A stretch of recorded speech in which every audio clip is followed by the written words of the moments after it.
Is there anything better? A nice Sunday morning, a cup of coffee, a glass of water, because gotta properly hydrate. Coffee doesn't count. And I get to ramble and talk about Wargame for, I don't know, it's probably gonna be around an hour if I had to guess. Welcome to episode 1, I guess, if that's what you want to call it, of the review of Wargame Coalitions, or deep dive, or whatever you want to call it. If you remember, this started in 2016, but I did various iterations of going over all the coalitions or major nations, going deeper into the units, giving my take on them, what you should and shouldn't use. But obviously, with patches, things change, sometimes more, sometimes less, and even game knowledge, right? Sure, the game is old and the vast majority of things are figured out, but at the end of the day, it's still a pretty small player base, so sometimes stuff just doesn't get properly discovered, I guess, or at least not for the public, right? There might very well be a few like geniuses out there, but because they don't have any reach or they don't care about sharing it or whatever, nobody or most people don't even know about it. So, and with the Italy patch half a year ago or whenever that was, I think it's a good time to get another deep dive going on the coalitions. Now, today we're gonna take a look at US. I think that's what I started with last time as well. There will probably be timestamps, like very rough timestamps in the comments about maybe the individual tabs, but at the end of the day, at the end of the video, I also plan to give like some rough deck ideas, how you could build the deck. Now, if you follow the channel for a while, you know that US is first when it comes to my games, both playing with and against it. I infamously, if that's even the right word here, struggle against US, but also with US.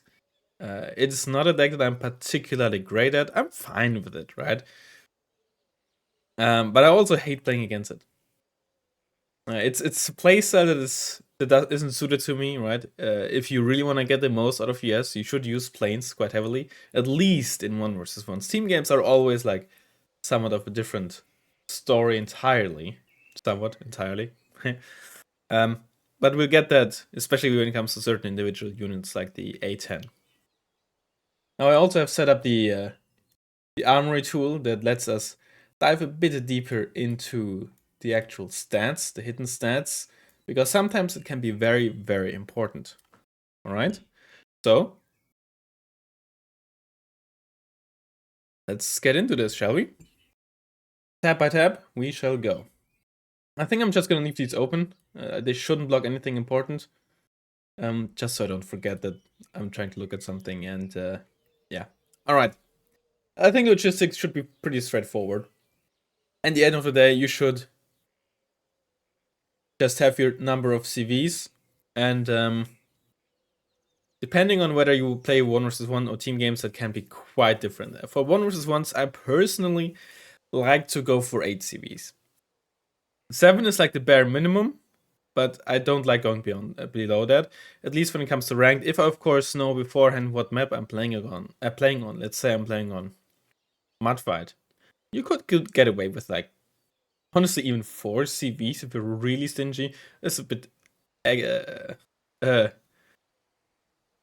extra, I guess, but 5 CVs is probably something you can get away with if you get like tank CVs or something, or you feel very confident with the matchup. Let's say you're playing a tournament game and you can adjust the deck, etc., etc.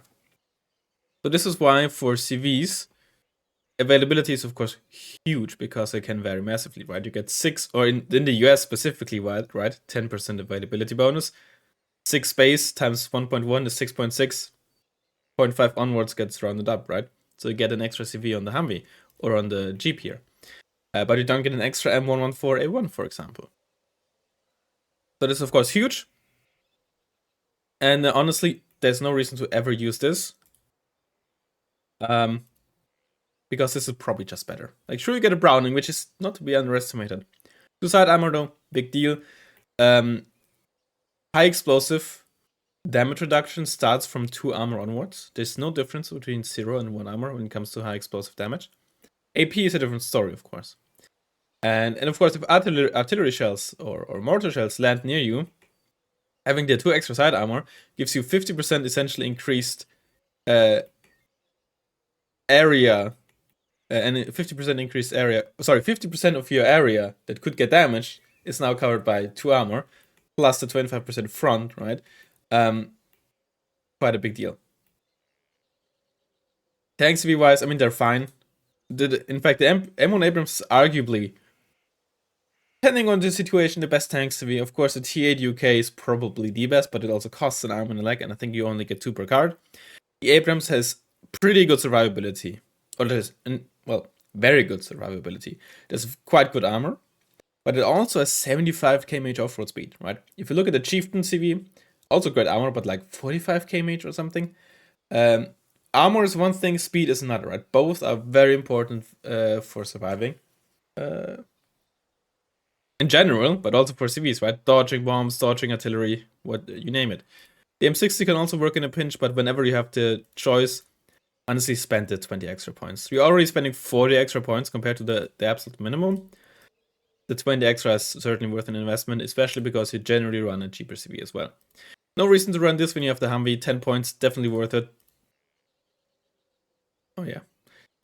Extra speed, very good. Extra HP, incredibly good. Browning, again, nothing huge, but don't ignore it. Some people run the LAV C2 as well. I think you can do that if you run 3 CV setup. I think a common thing you to do is run a 2 CV setup and run the Humvee and the Abrams, or Humvee and the infantry CV. 3 CV setup is usually the LAV, the TACOM, and the Abrams. But I'll be honest, the 1 armor is not really a big deal. Amphibious capability certainly is, but you also lose 3 per card. I hate cheap CVs, but the Humvee is an exception because it has 10 HP and good off-road speed. I honestly, personally, again, this mainly matters for 1 versus 1s, but I think the Humvee in 1 versus 1s, at least in ranked, better choice. TACOM infantry CV, of course, nothing to write home about. Infantry CVs are always good to have. Incredibly survivable in a lot of situations, very sneaky, and also very affordable. Helicopter CV, I hope I don't have to tell you that they're bad. Of course, it can be fun to meme around with, like very good optics that they all share. But what do you need them for when you're landed? And if you want the Recon helicopter, pay 50 points less. You can still get very good optics, right? This is just meme, but it's just hard to make them worthwhile, except for like making them very, very cheap, I suppose. But maybe that could lead to some cheesy strats or be busted in like tactical games. I don't know. Supply, of course, in case you don't know, the more expensive you get, the more supply you get per point, and also usually per card. Helicopter CVs though, helicopter supply, a lot less efficient than ground supply. I think it's a very, this is probably like a very good example, right? 15 points for 100 extra supply. You got 4 per card, and this you get 6 per card. I think I don't need to tell you more. Plus, unless you're playing team games or on a very big map, or I don't know, certain restrictions, so you're playing with your friends with, I don't know, certain rules, whatever have you. In average, ground supplies are also just better because at the end of the day, they tend to be faster as well. Again, not necessarily on very large maps or when you're sneaking very far behind enemy lines or something where ground units have to go through hundreds of kilometers of forest or something.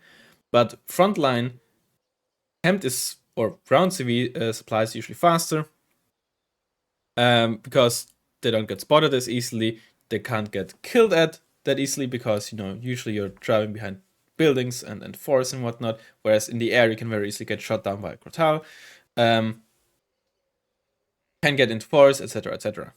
So both are fine. This is a bit like on the expensive side for me. This is a bit on the cheap side for me because, again, or as well, speeds are standardized for supply trucks, except for like a few exceptions, like the IFVs. And the cheap ones are pretty slow and also get a big off-road speed penalty.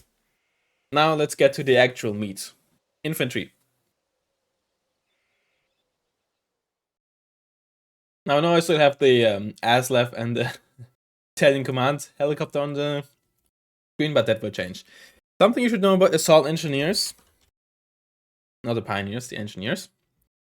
And their flash. These... okay, to put it differently, there's essentially 2 flamer weapons, right? There's the 5-man and 10-man teams. The 10-man teams have the flamethrowers. 5-man teams have these rocket launchers with napalm rounds or high explosive rounds or whatever rounds those are, depending on what weapon they have. But while the flamers, right, the actual flamethrowers, are basically all created equal, these rocket launchers are not. And I think you even see that in a different rate of fire, which is probably the only thing that is different. I think they all have 4 HE. I don't know if accuracy and suppression is different. I genuinely don't use them that much, so I don't know that. But what you have to be aware of is that the rate of fire can be vastly different, right? This isn't just like on normal infantry AT weapons, right? Rocket launchers. Just a straight up 20 RPM, you reload every 3 seconds. They work different. They have essentially magazines. They work like primary weapons and MGs and etc. etc. Because if we look at this, right? In case you're not familiar, I'll give you a quick rundown.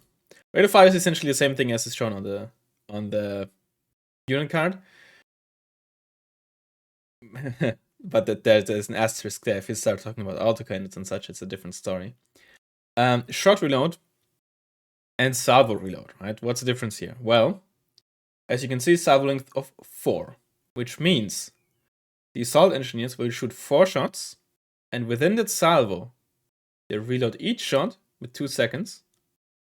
And after those 4 shots, they have to reload for 8 seconds. And then they have 4 shots ready again with 2 seconds in between. Meaning they fire 2 seconds, fire 2 seconds, fire 2 seconds, fire 8 seconds, and then the same thing with the 2 seconds again. So they have like quite strong bursts, right? Within 6 seconds, or 7 seconds with 1 second aim time and like instantly shooting, right? 7 seconds, they unload potentially 16 HE worth of damage. Assuming they hit properly, etc., of course, right? But they have a crazy burst damage. But it comes at the cost of HP. And that is where they really struggle, right? In a world or game where fire support is incredibly common, be it 5-point transports or cheap tanks or expensive tanks or helicopters, etc. Fire support is as important, if not more important, than your infantry killing infantry, right? Depending on the deck, certain decks rely more on fire support to kill infantry. Looking at Soviets, for example, BTRT, BMPT, blah blah blah. So your assault engineers or your infantry, even if they're specialized at killing infantry, having 5 HP is quite a huge downside. Being able to kill stuff and then pull your infantry out with like 2 or 3 HP, or being able to withstand a bit of fire until your own tank is in line of sight to deal with the fire support. Hugely important, of course. So that's a bit iffy. Plus, in towns, they tend to be a bit awkward because they have a minimum range of 52 meters, which flamers don't have, right? This is the M9, but basically it's flamer, right? The M202 flash has 52 meters minimum range, which means that in towns, if you just go into CQC, they will just lose to pretty much any squad that isn't a reservist squad. And in forests, obviously you don't want to use them in the open field. And in forests, of course, there's always a threat of fire support, and then they die just very quickly to like 2 or 3 tank shots. So that's just awkward to use. That doesn't mean they're inherently bad. If you're following a certain strategy or you're playing mech with 9 infantry cards, it's sure, they can be worth a slot, but they're just very, very niche. Can output a lot of damage, but you gotta be very careful and either have good knowledge on the upcoming engagements you're gonna have with your opponent, or have very good micro and be very attentive to them and have like support units nearby to deal with stuff that they can't deal with. And of course, the other issue is just random artillery shots can very, very quickly kill them as well. Alright, you're 14 minutes in, we went over 1 proper unit. That's a good start. Delta Force, alright, there's nothing really special about them. SMG makes them very good in elite SMG, right? Being elite squads, I get elite SMGs, makes them very good in town fights. They're now, with the cargo stuff that they got a few years ago, decent at running around in backlines as well, because they can't just one-shot like most stuff that's protecting stuff in flanks. M60 of course isn't great, but the MG doesn't matter as much as the primary does the higher your training gets. Because MGs, again, extra accuracy and stabilizer for each training step, right? If you look at just compared to line infantry, right? You get 10%, I think, base accuracy per step, and then 10% stabilizer, and I think 15% is just a base stabilizer stat for Ds on shocks. But rate of fire stays the same, whereas the primary weapon not only gets stabilizer, but also rate of fire, which was crazy good. I think another good example to showcase is the M16 on Riflemen versus US Marines. At 15% extra accuracy, or like 1.5 times extra accuracy, and like extra rate of fire quite a bit as well. So again, the higher you get, the more important primary weapon becomes. That doesn't mean, of course, that MG is useless, but you know, that they're okay. Special forces, of course, not great. Infantry is probably the biggest sort of weakness of US, sort of, because actually in certain areas they have very, very good infantry.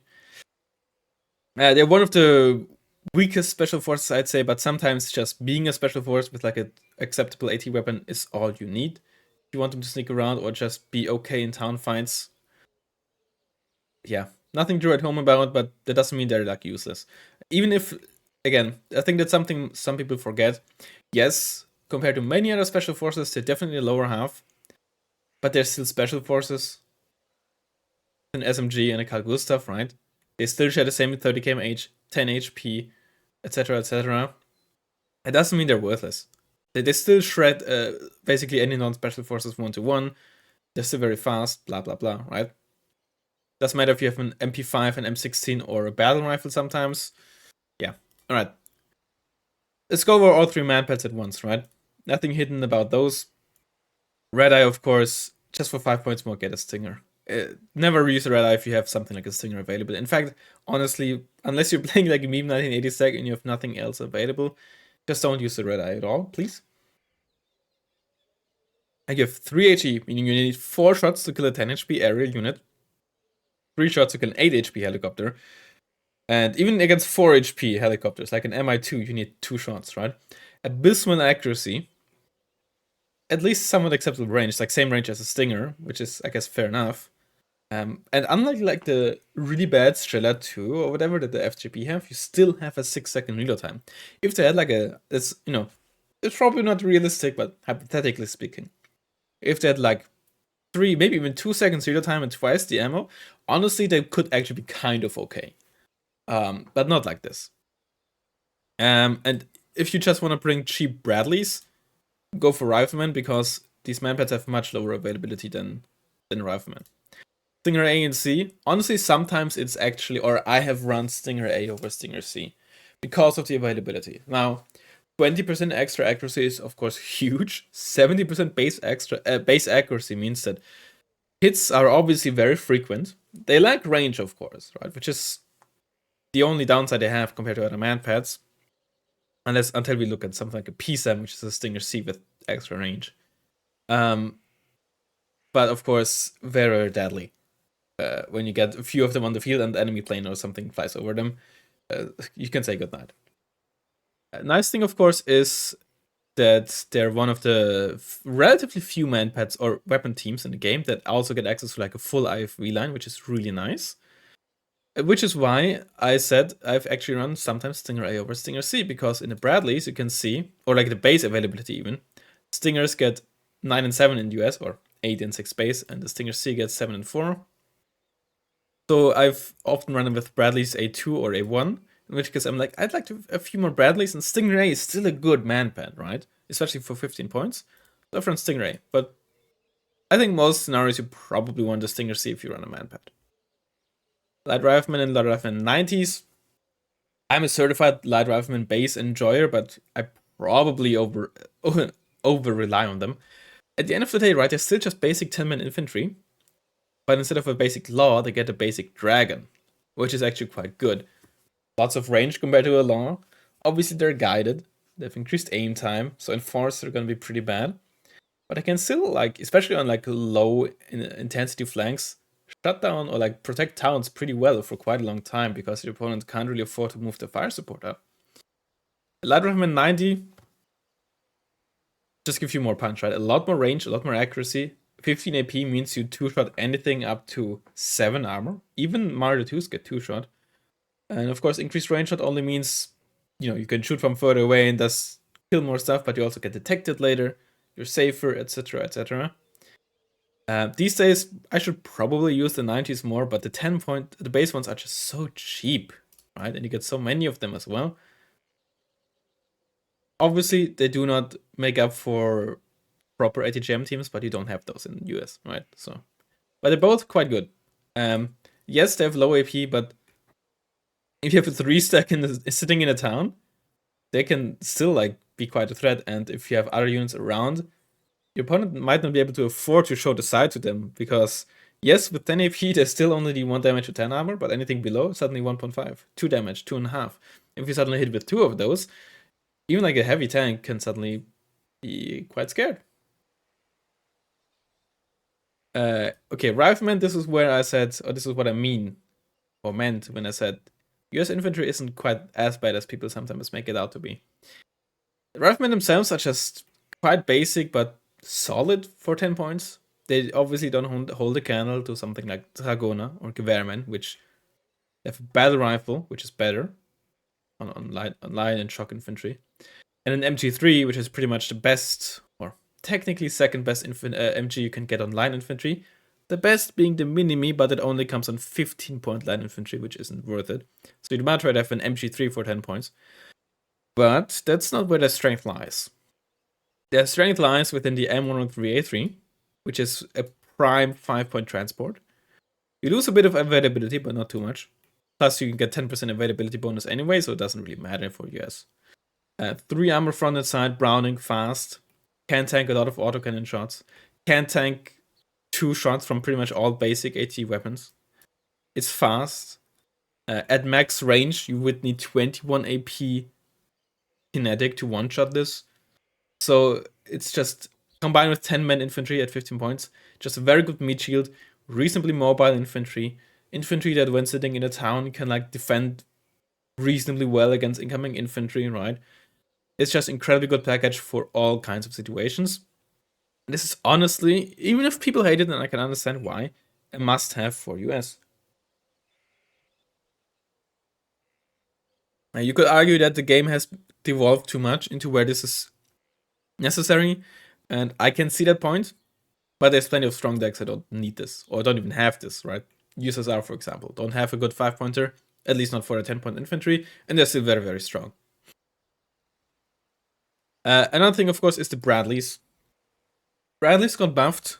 Their autocannon got buffed to, this is the toe, to what is essentially 40 rate of fire. I think they had 27 before. Like, this is really rate of fire, right? For example, if you're comparing this to Armada 1, which has like the highest autocannon rate of fire, 100 RPM, Bradley now it's 40, and I think it had like 27.27 or something like that. The Bushmaster that it is, the Bushmaster one, got a significant buff to the autocannon. And of course, the Bushmaster, even the base one, has 50% base accuracy. So this makes it actually quite a solid IFV. And don't ignore the toe. The toe, yes, of course, doesn't even kill 2 armor in one shot. But you can still, like, it still has 50% base accuracy, good range, and acceptable speed. Again, random side shots for tanks, or anything that isn't a tank, you can still double tap most of the time. Or if it's like 1 armor, like a Crotale trying to run away, you can just straight up kill it with 1 shot. Don't ignore these toes, right? Of course, you pay 20 points as opposed to 15 points, like a lot of cheap IFVs, but again, you get the toe, you get good speed and good armor, right? So you can't really complain about that. The 2A1 basically gets the late Bushmaster now with increased AP, extra accuracy, even more accuracy, and the eye toe. And then the M2A2, of course, gets the extra armor, the toe 2, and still the late Bushmaster. And medium optics as well. They're all good. They're just all good. Before, you basically mainly see the M2A2, maybe the M2A1, because that's 10 points cheaper, right? Sometimes you mainly want the toe, you don't care too much about the autocannon or the armor even. But with the Bushmaster buff, the entire Bradley line is actually quite solid. Like A tier, I'd argue. So yeah, definitely a solid line to just spam Riflemen with the Bradleys. You probably still want the M113, right? It's like you get 2 units of this for 1 unit of this, right? But yeah, Riflemen 90. You see them every now and then. The main purpose is basically to get you like a cheap, acceptable AT weapon. For forests, 84 is quite okay. It's certainly not up to like a Law 80 on Fusilier 90s or the Apilas on Fanteria di Linea 90s that Italy has, or the FT5 that Bocop 90 has. Although the Bocop 90 don't get a 5-pointer. That said, unlike Fusilier 90s, you get a good 5-pointer, which in this scenario not that big of a deal because you mainly care about infantry's AT weapon. Fanteria di Linea 90, of course, is a different story. US, of course, infamously bad infantry-based AT weapons, like not only long range in terms of ATGMs, but also like short/medium range. No Erics, no Apilas, no Law 80. 84 infantry, again, it's not great, but it can be good enough. If you struggle in force against IFV spam or something, they can be a good choice. Of course, they're not really a huge threat to something like a super heavy. But with 19 AP, they're still quite, you can't ignore them when you're using a lot of medium tanks, right? You still have, against an M84A, you still kill it in 4 shots, and with 20 RPM and at 15 points, or 20 points with the 5-pointer, you can still quite spam them. And of course, you can still use them with the Bradleys. I wouldn't recommend base Bradley spam, because then 30 versus 35, it starts adding up, but I think from the 2-in-1 onwards or something, if you want like a bunch of 2-in-1 Bradleys or 2-in-2, you can definitely argue to go for a Rifleman 90s or a base Rifleman. Or when you, of course, go M2A2, especially with the availability penalty, you can then start going Singer C, of course. But then small, arguably a must-have. Your best infantry-based AT. They're one of the few. Are they the only? No, I think one of the only two. The other one being the Polish one. One of the only two shock fist squads. But I think fist squad is kind of like a doubling, right? I think fist is fire support team. Basically, it's basically one of the two fists. But this just sounds stupid, so I will keep saying fist squad. It just sounds better. I'm sorry. One of the only two fist squads that is shock, which isn't a huge deal for the DPS. Sure, of course, better primary weapon means more DPS against infantry, and that is not like irrelevant. The main advantage really is the speed. Pretty much every fist squad is line infantry and does 20 kmh. Of course, with the exception of light infantry like light riflemen that get a speed bonus. So the extra speed is really useful to keep hunting stuff down or just run away after a few engagements, especially with 5 HP. If you manage to like kill something, there's very high likelihood that, especially if it's like a BMPT or something, if you even survive, that you're gonna survive with low HP. Being able to run back and into safety with that extra speed, very, very useful. Of course, as every fist squad that has a non-guiding weapon, 15 RPM, 2 HE, and 70% base accuracy. At 875 meters range, that's quite a lot of DPS and like quite a lot of like area denial, if you will, against like IFV spam and such. But of course, it's always 5 HP, quite a detriment. It would be great to have the small US Marines 90, but I'm happy that it is that way. Like, yes, it can be very frustrating that you have like no good 10 or 15 man squad infantry based AT. But it adds flavor to the deck, and US is still a very strong deck, right? Personally, I don't care too much about the realism in this aspect. Obviously, I'd much rather have them fight with smalls than dildos or something like that, right? So to an extent, I care about it as well. But it adds to the flavor of the S deck, and yeah. They are very good, though. With the LVTP 7A1 being buffed to 10 points now, they have like that's like the classic combo. Like way back in the day, not only were they 15 points, but this, when they were 15 points, was also 10 points for a while. So you get like a 25 point combo of this, which was very strong. Then I think the small got nerfed to 20 and eventually just to 15 points as well. I don't know which came first, but they were still pretty good. You see them in the Humvee as well, but now with this being back at 10 points, you get a 30-point combo back. Yeah, it's a solid tool. Combined with like Riflemen, or like just city defense, right? The 875 meters range is quite good to have. And being shock, and with the LVTP 71, it's actually quite an impressive like anti-infantry or like an all-rounder tool in force, right? Small to deal with vehicles, LVTP to deal with infantry. You just gotta be a bit careful. Because especially if like it's a large force, then you can also just die very quickly as well, right? If the enemy has great launchers themselves, just 2 great launchers against one small, one dies, the other one ends up killing and stunning the small, for example, right? They're just very glass cannony, especially this combo, like very glass cannony. US Marines got a 5-point price buff in the last DLC, and I'm pretty sure did the Cold LMG get a buff? I think it did. No, maybe I'm misremembering. Either way, US Marines, they're actually quite okay. They got a 5-point price buff. The LVTP 7A1 got a 5-point price buff. If you want like you want a high HP squad that can just, especially like if you get 2 of them, 2 cards, like two units of Marines plus LVTP 7A1 will just mulch through infantry and forests, right? The US Marines can tank pretty efficiently, like against enemy infantry. LVTP 71 will just kill that. Of course, you will struggle if you suddenly meet a BMPT. But in that specialized role, they're incredibly strong. Plus, it's a shock squad with a good MG. Great for town fighting, right? Many US decks usually struggle at town fighting because, especially in the past, they were very focused on just Riflemen spam, which of course to a certain extent can also work when it comes to getting into towns. But sometimes you still need just to fight in towns with infantry, especially if they're big towns where fire support isn't quite as easy to get by. And then maybe you can't use your Nighthawk, maybe you already lost your Nighthawk, you don't have any bombers, your artillery is maybe not that good for dealing with towns, etc., etc. US Marines quite strong at getting towns, right? Shock squad with 15 men at 20 points, very strong for towns. Especially because your Flamer squad is not that great at towns, being having the minimum range. Marines 90 are a bit better because they get the best MG. But of course, for 30 points, you only get the 84. Same thing with Riflemen 90, but in this case, it's worse because now at this price point, you probably want your squad to be a reasonable threat to heavier tanks. Still to like meme tanks, you are, and light tanks even more so, of course.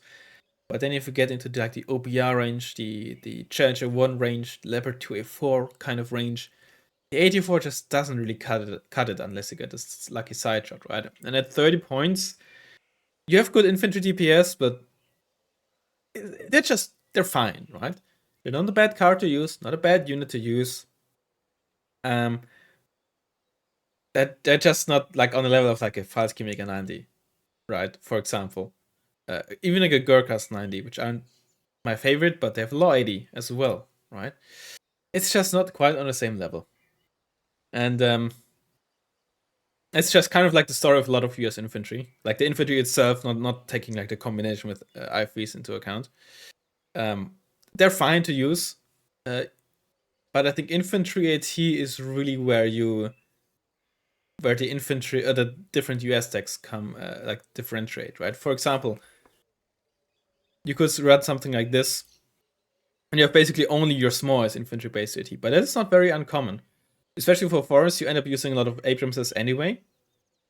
So you only really need, or sometimes you only really need your infantry AT like defensively in towns or like on flanks where maybe you don't want to spend like 65 points on an Abrams or something like that, right? Yeah, that's usually just what US revolves around, right? Whereas many other decks, especially for something like the middle area of highway, Legion 90, Falski Mega 90 with the RX, or Protege 90 with their M90, to shut that down, whereas US will just have to rely more on tanks or small. And yeah, this is, for example, what you could run. You could also still run US Marines 90 even in the 5-pointer even, although this only has 1 armor, so it's not that great. Or like I said, run Riflemen 90. Just spam these together, or just maybe even just spam these, but you probably still want the base Riflemen. They're just way too good to pass up on. Run Stinger C.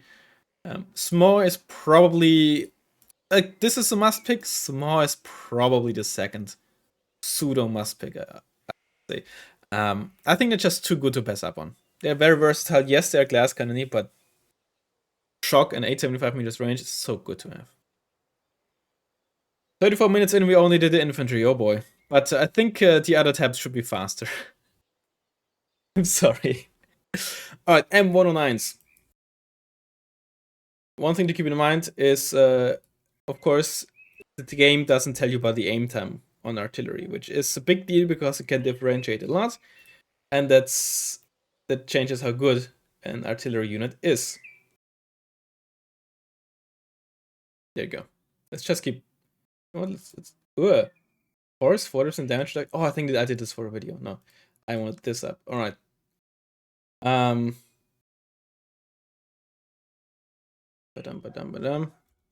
M109. Not Italy. Oh.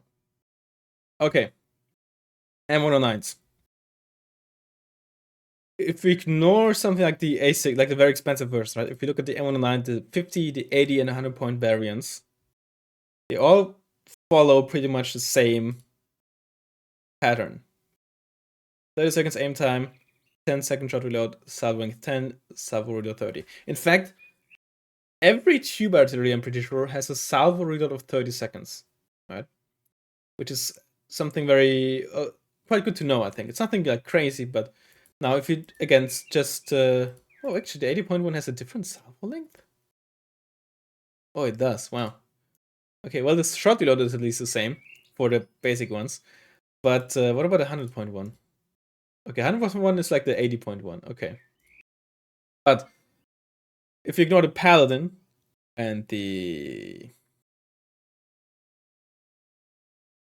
this one, they all have 30 seconds aim time, which is of course quite a lot compared to 10 seconds on a paladin. But they have a decent salvo length of 6 or 7 for the M109. And keep in mind, right, salvo reload of 30 seconds. If you only care about like keeping a certain area just saturated with fire over a few minutes, the aim time doesn't matter as much. Aim time is of course very useful to use it as a reactionary tool. Or you just put in an infantry move there, or you see infantry or like a unit movement coming up and you know, okay, they're trying to get into that forest. You can relatively quickly react to that, and like, you know, after 20 seconds the shells land where you targeted them, right? Taking travel time into account and all that. Can be very good for that, or just sniping certain units, or you just saw an AA unit move there, and etc. etc. It's by no means a worthless stat. It's quite the opposite. But while I wouldn't say it's overrated, sometimes I think it's people are too focused on that. Again, if what you, for example, care about is keeping an area saturated with fire, which can be very good to have, is a very useful tool to have, because in certain maps, certain forests are just always inhabited, or maybe that's like the last area of defense for in a zone for the opponent. For 50 points, you get the exact same damage as you do on the paladin, right? If you look at firepower here of the weapon, that's the MG. No, that's not the MG. The M2 Browning is the MG. Oh, they have different names. Huh? Look at this, right? Splash rate is 155, 155 for the high explosive, 310, 310 for the morale damage, 7 HE, 7 HE, right? The damage is the same. So for less than half the points, you get the same damage. You get more per card. And another important factor, supply. 25 per shot, 84 per shot. Right? So, again, if you care about an area being saturated with fire, you tell your 3, 4, 5, 6, 7, however many you have M109s to fire an area, and then you just shift fire position, to queue up the orders. Now, with a 30-second reload time that even the high-end artillery pieces have, the aim time is essentially, after the first salvo, irrelevant. Even an M109 Paladin has to reload for 30 seconds, so the 10-second aim time, if you immediately want to queue up another salvo, doesn't really give you much. Right? So the M109 will just continue firing. The 30 seconds aim time, it's aiming while reloading, right? So once it's reloaded, it's done aiming as well and it immediately fires. This is why I love using them. They can be so good for saturated fire, and the higher dispersion, while of course bad for sniping, means you can just, if you have many of them, it's even better, right? In certain areas. So the M109 quite good, but of course the Paladin. I'm not trying to like tell you the Paladin is bad. Just very versatile. Still has the aim time, right, which is very good to have. Comes with a good amount of ammo even. It's accurate enough. It's an all-round howitzer. But people just sleep on these. I keep showing how good they are, but people sleep on these. Now the 80.1, it's kind of like a stopgap between, right? It has more accuracy, but it costs more, lower availability. Supply cost is also higher. So these are really just not that great. But honestly, there's not a lot of like tube artillery pieces that are actually bad. As it is many times, it's just there's usually like a clear best unit. But if you didn't see the Paladin, you'd see M109s a lot, or M110s. Although you still see M110s. Avenger. It's okay. The main problem with this is just the range, right? It's still a Sea Stinger, right? With the perfect stabilizer on a mobile unit. So it will shoot down planes, but unlike infantry, it's hard to get this closer to the front line. It's much less stealthy, right? It's also more expensive. Yeah. If you can't get it like behind enemy lines or in an area where you know planes will fly over this, it can be very cheeky. There's decent autonomy and off-road speed, right? So you can sneak it around. But it's just you can't use this offensively, right? You can't use this to run up to a helicopter with rocket pods and shoot it down because likely you will get one missile off and then stunned by the rocket pods and die. That is the problem with the Avenger. And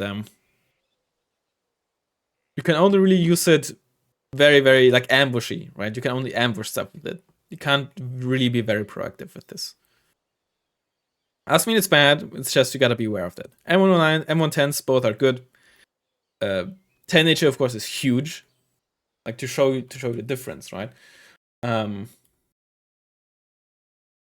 to the M107, M108, M109 firepower, all the M110s have the same rounds, right? Splash radius, this is a radius, right? What's the circle? P times R squared or something? So this isn't just like an increased area of like 55, it's a radius. So the actual area that you increase by it, I'm not going to do the math here because I don't want to embarrass myself. But the increased radius by like 1/3 is huge. So you have much bigger radius with higher HE as well, higher suppression, etc. The shells are huge. They deal a lot more damage. There's a reason why in many other decks as well, people spam M110s. Like not spam, but use them quite heavily. They're good. They're good. Mortars, they're all fine. High HE mortars, of course, tend to have more range, but also be aware that they have a longer aim time for non-HE shells. HE shells all have an aim time of 4 seconds. I think the 4 HE mortars have 6-second aim time. Yeah. And if you look at the mortar shells, smoke shells, 4 seconds aim time. Now, I'll be honest, it says 144 ammo. Not paying attention to this. This makes me think that actually each round uses quote-unquote half a round, but I never tested this. I'll be completely honest with you. Either way, mortars are fine. Vulcans, it's decent base defense, but usually you just use the M163S in the vehicle type. Rate of fire, by the way, is a 0.4 shot reload. That is one of the. Oh, I'm showing the wrong armory tool. For specs, there's basically for all intents and purposes for proper specs, there's basically 3 rate of fire patterns. Most of the time, all you care about is the shot reload, because the vast majority of specs either just fire their entire ammo until they're empty, right? Ammo 165, salvo length 165, right? Or with a few, mainly those being like Shilkas and Miryusas, they have magazines where you will see them having to reload those quite frequently. But the vast majority of specs just fire their entire ammo until they're empty, or they have quite long salvo lengths where you rarely see them actually having to reload the salvo. Meaning that almost all you care about is the shot reload, which is the actual reload between individual shots where you can damage enemy units. And there's practically 3 different stats, or 3 different quote-unquote choices, which is 0.2, 0.3, and 0.4. Obviously 0.4 being the worst. That is something you have to keep in mind. Same goes for the pivots, by the way. You can see they have the exact similar to fire, but the pivots has one big advantage besides range and accuracy: 0.2 seconds aim time, which basically only the pivots has in terms of stacks. Well, and the Machbet, and like the side copies of the pivots.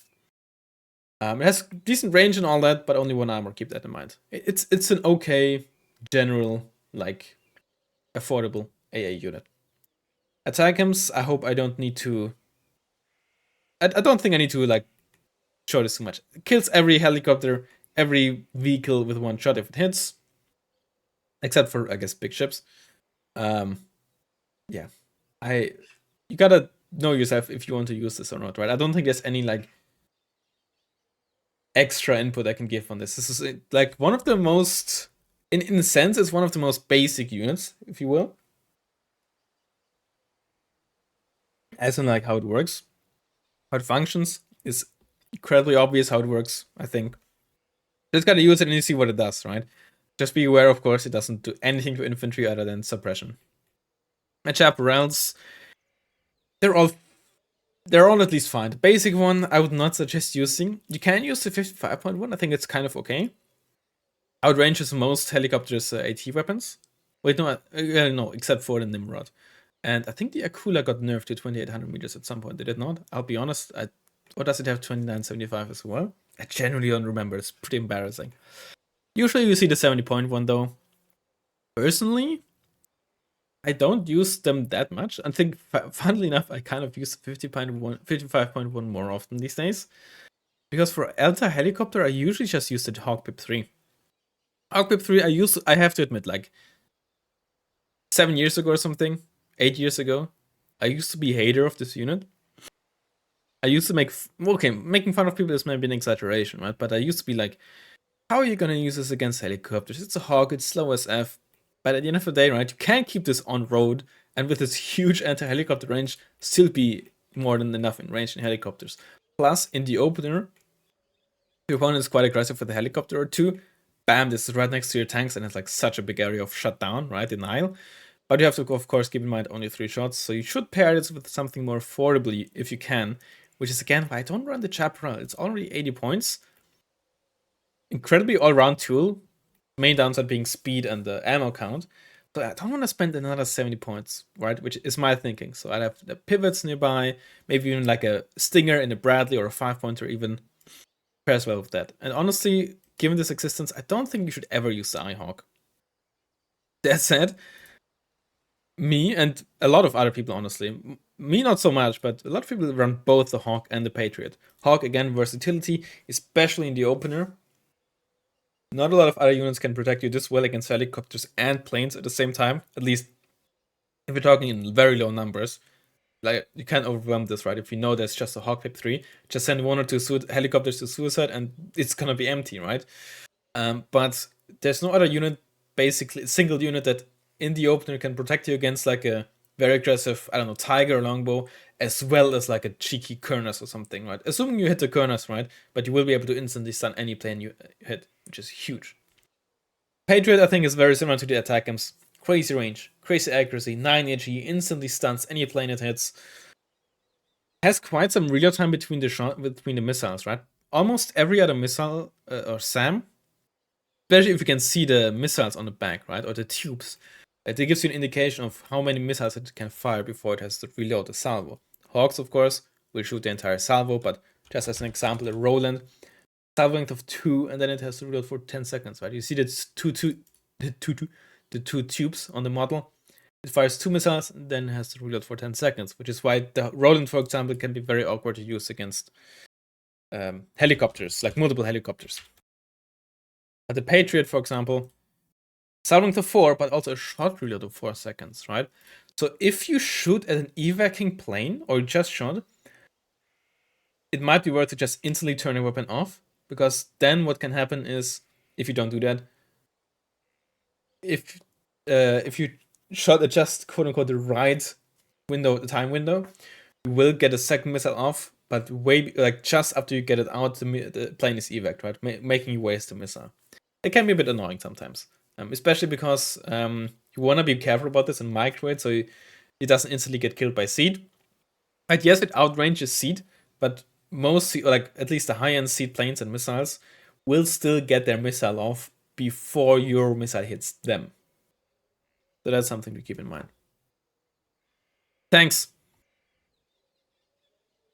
Most of them are pretty straightforward. M1 Abrams, the Abrams line is good. Basically, the entire Abrams line is good. M1 Abrams and IP kind of fill the same role. Usually you want one of those. Most people go for the M1 Abrams, like for 65 points, medium optics, 75 kmh, 15 armor, 2 MGs, 9 RPM, 3 HE. It's basically a kill everything that isn't a tank kind of unit. Exaggerated, of course. It is very good fire support in forests. It has, thanks to the 2 MGs, one of which being a 50 cal, pretty good, and infantry DPS. And with the armor, no IFVs, autocannons can basically do anything to it. Right? For example, for the same price, you get a Leopard 1A5, which has 10 armor and like 3 side armor or something. Right? Even 6 side armor is pretty good. Infantry-based AT, anything that is an 84 will have, or like a Carl Gustav even will have trouble killing it. Even a Carl Gustav will need like 5 shots, right?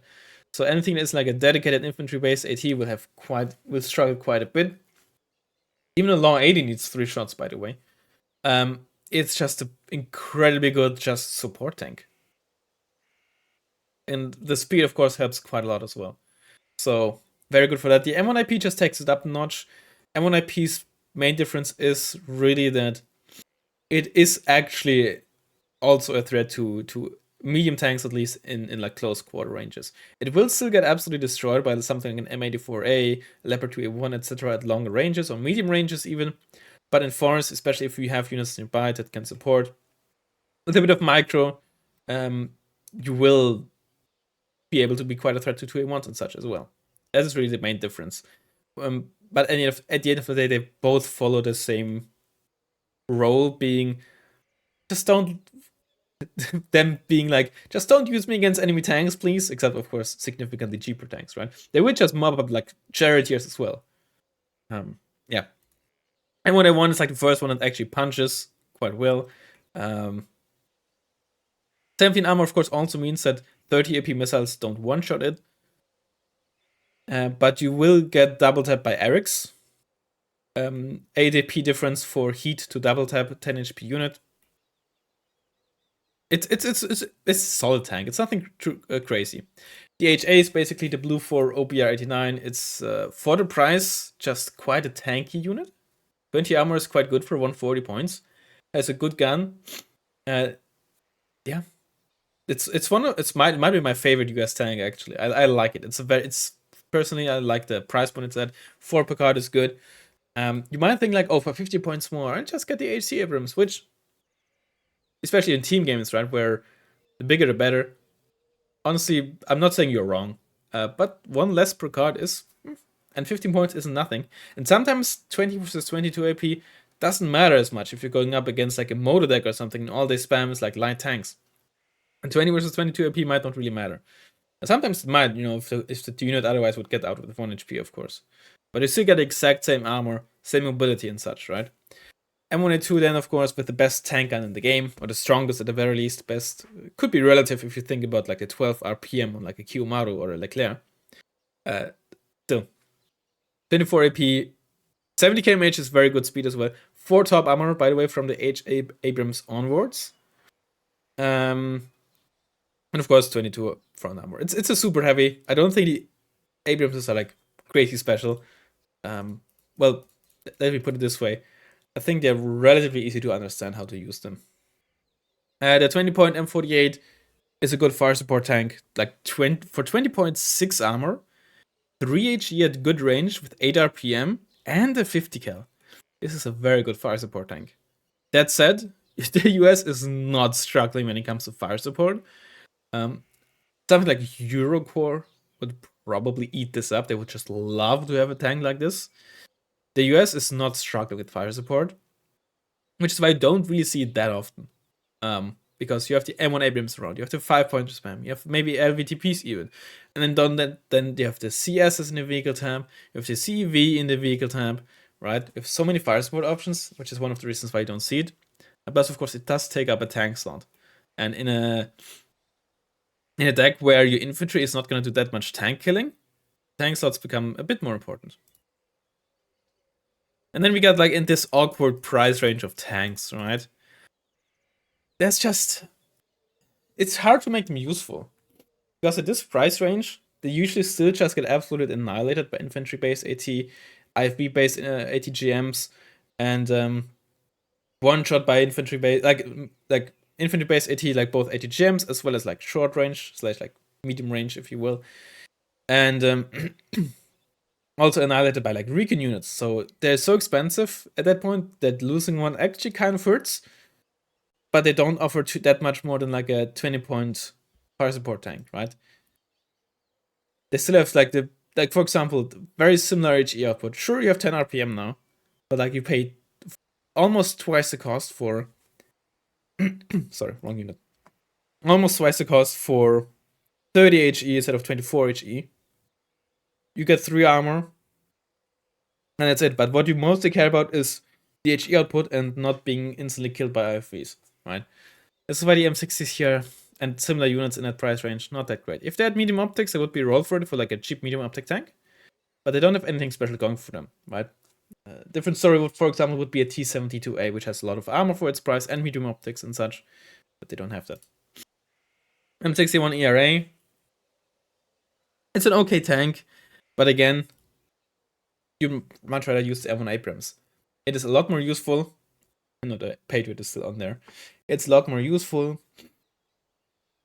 And with medium tanks, like running around everywhere, the M60A1 just is very easy to kill. It doesn't have medium optics, it's not very fast. It has like a good gun, but it doesn't have the speed or the optics to engage against units it's good against effectively. It's gonna struggle against recon-based units because it can't spot them. It can't get like really close the gap to medium tanks to overwhelm them with numbers and a 10 RPM. Just tough to use. And 15 AP isn't really that much either. And a 12 armor, I think you'd much rather have like 10 armor and get 2 extra AP, or 10 armor and even just get 20 kmh, honestly. Sheridan, I mean, they can be fun, right? 5 HE is quite funny. 8 RPM is as well, which I think is pretty generous from what I know or like heard. More realistic would be like 3 RPM. Not that I care too much about that. Actually, a decent fire support unit, but it only has 2 armor. It is fast. 2 armor is just ooh. If this was in a Recon tab like this, with good optics and a medium stealth, it would be fun. There's, of course, a similar unit in there. But it has very good optics, it's more expensive, blah, blah, blah. If you want this unit, you're much better off using the Recon variant without a missile, which is used somewhat frequently. The downside is, of course, also it is really struggling against vehicles. Good fire support for tanks like this. Yes, they only have 9 AP, but this is kinetic.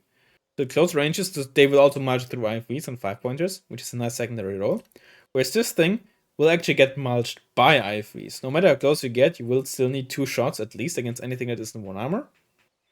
It's 4 armor, you will need 3 shots. And with only 2 armor, you just get mulched by autocannons, right? That's the downside. And the Shillelagh isn't, if I remember correctly, particularly fast either. AGS is just straight up 13 RPM, unlike an AMX 13. In case you were wondering, it's just straight up 13 raw dogging RPM. Yeah, shot reload 4.5 seconds. It's just glass cannon. It can be very fun to use, right? Very good speed. Like, if I had the choice, I'd always go for the M8. Yes, the M8 will die very fast, but it is very fast and has crazy DPS, right? Get 3 or 2 or even 3 close to like a heavier tank in forest. You will lose 1, but the other 2 will unlock like 2 shots at like really close range and just kill the heavy tank, right? Yeah, of course, you know, this is a dream scenario. If there's any infantry squad with 20 RPM and 84 or something next to them, you will lose your AGSs, right? But it's a very high risk, high reward kind of unit. If you can fit it in, I think it you can have a lot of fun with this. It's a type of unit that you shouldn't like immediately go into a game with and be like, all right, now I'm gonna win with AGSs, unless you know the exact matchup. This is the unit you should buy, like depending on the situation, right? You surprise your opponent with it, ideally. Pattern here does it even like differentiate much? Not really. Speed is better, but that seems to be more or less it. Yeah, again, same story. Super M60, I like this tank. It's just overshadowed by the Abrams. 60 points, medium optics, good speed. It's very, very similar, right? It has decent armor, actually even good armor for the price. It has an even better gun. It also has medium optics, also good speed. But usually you care more about the 2 armor because, again, then Law 80s will suddenly need 3 shots. 84s will need 4 shots, etc., right? I said this many times, if the M1 Abrams didn't exist, or not with these set lines at least, you would see the Super M60 a lot more. And again, other decks would love to have a tank like the Super M60. But the Abrams is just even better. And of course, the second MG. Well, it's not a second 50 cal, it's still an MG. Starships can be fun to use, especially this one, right?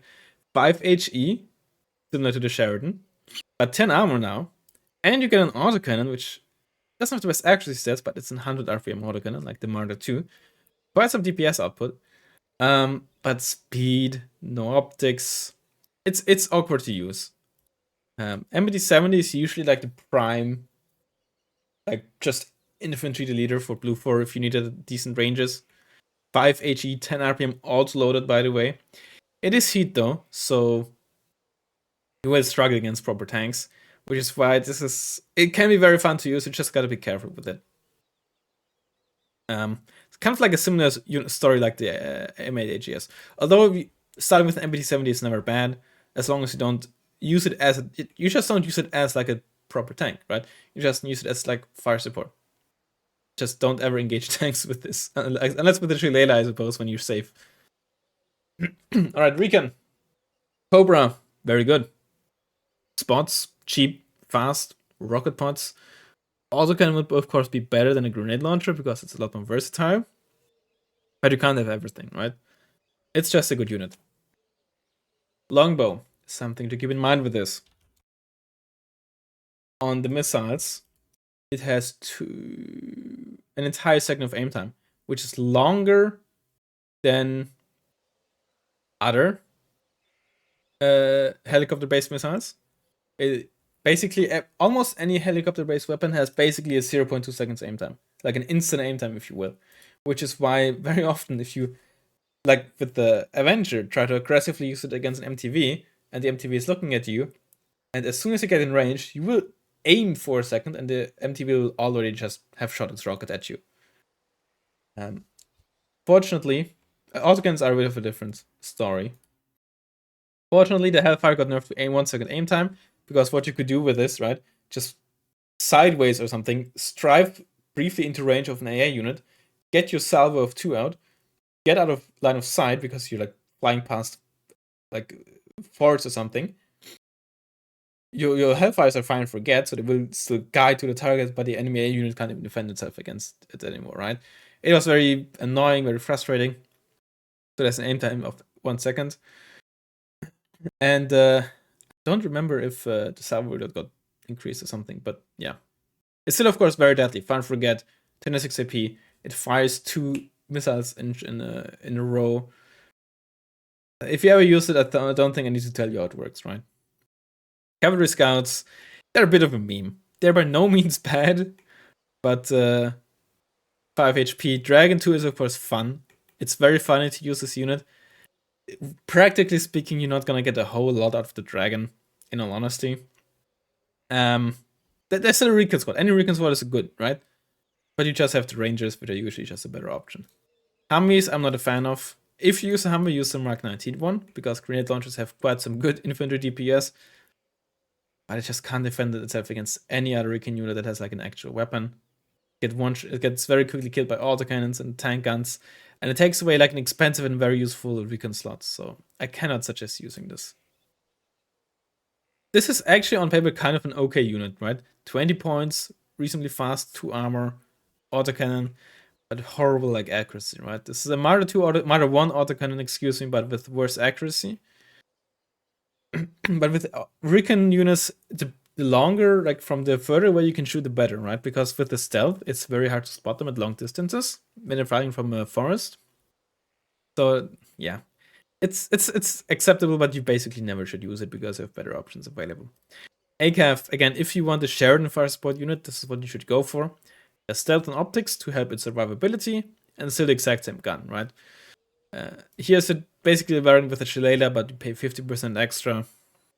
You have better optics, but you don't care too much about the optics here because you mainly use this as a fire support, really. It's not a bad unit, but it's iffy. And the Shillelagh at 16 AP and 40% accuracy is not that much to write home about, right? Recon Jeeps, I can never suggest using them. Unless you have no other option, right? Yes, they have stealth, but much, much easier to spot than Recon Infantry. Thus, you can get Recon Infantry closer to the enemy. Thus, they spot better, right? For active frontline spotting, basically use infantry. Of course, something like an M84N or a Bradley will spot as well. My voice gone there. But these, when they shoot right, they might get spotted by Recon Infantry themselves or something. So you have to reverse them. So if you want to keep spotting stuff, use Recon Infantry at the front line. Or a helicopter if you know it's safe. Or it's safe enough for a while, because you can retreat it much faster. But if this is sitting in a bush and then it gets spotted, you can't reverse. Right? And for Recon Infantry, they have to get much, much closer. Speaking of Bradleys, they're all decent. 45.1, maybe not so much. The base tow, while I said it's decent, if you only have like a single Bradley with a base tow, it's not that big of a deal. If you can spam the Bradleys, it's a different story. Thus, I'd suggest using the 60 or 80.1. 80.1 used to be like, honestly, kind of meta defining before people were better at using smoke and such. Like stealth and tow 2 is incredibly strong combination. Yeah. But, 80 points is quite expensive, so 60.1 variant is also is more than good enough. Navy SEALs, you don't use them for spotting. You basically, if you really need like a town deletion tool, if you will, like town fighters that just melt infantry, you can use Navy SEALs. And they're not really like your traditional like Recon infantry. Ideally, you want your Recon infantry to also be able to somewhat defend themselves against vehicles, because common way to like flush out in Recon infantry in like certain situations where you don't want to expose your own infantry or something is to get a bunch of 5-pointers to it or something like that, or like your own like Recon vehicle or whatever, and then you want like a cargo stuff or something to defend themselves against it. This is exactly what Rangers have, and Navy SEALs don't. Navy SEALs have no AT weapon, right? So 2 or 3 5-pointers would just kill this unit, which is why they're basically just town fighters. If they were in an infantry tab, they'd basically be like Spetsnaz in a way. American helicopters, Taiwa is fine, but basically you always see Longbow and Cobra. Doesn't mean they're like all bad inherently. I used to come around, I am coming around like exceptional optics helicopters, especially the cheaper they are. Not a fan of like MI8R, but stuff like this or the Gazelle is okay. If you really want very good optics over the Cobra, sure. But the additional utility of just being able to flash out Recon infantry at spots, very good. Or just be like a good fire support tool for assaulting towns. It's like one of the highest like bursts you can get for assaulting towns. Very, very useful to have. Also, of course, not only does it like spot you for you in the early game and in the opener, throughout the game, if you need rocket pods, cheap option for that. And Kaiwa Warrior, it's exceptional optics with the Hellfire, semi-active Hellfire, which is good, but like why use it when you have the longbow, right? Ranger is one of the best shock recon squads in the game, even with the carbine, which is a bit better than an assault rifle. Yeah, decent transport with the V150 as well. Don't forget, recon transports also get stealth, so don't throw them away. V150 20mm kind of obsolete with the LEV Scout being around. Sure, the 2 armor is nice, but especially with the buff Bushmaster, the LEV Scout is an even better option, and it already was. People used to hate it, but it's still like like before the rate of fire buff. But it's still like very fast, good autonomy and amphibious.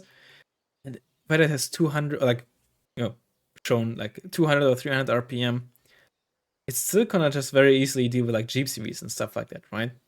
Yeah. But now with the increased rate of fire in the open, it's also a bigger threat now. Vehicle type. One of the few nations with a very strong vehicle type. Like a vehicle type that has quite a few good units. LAVAT is like your basic ITO carrier. Now here's also a quick tip for you. If you're ever wondering, this ATGM vehicle, I wonder how many missiles it can fire before it has to reload, which is of course important, right? If you can fire multiple missiles before having to do a salvo reload, quite useful to have. Because if you have a long salvo, it means you fire your missile, and once it hits or misses, you immediately fire the next one, etc., etc. The reload time here is a salvo reload. Basically, pretty much every like ATGM vehicle has a reload time of salvo length times 5 seconds. Right? If you look at the AT, salvo length of 2, right? Aim time of 2 seconds, which is what ATGM vehicles just have.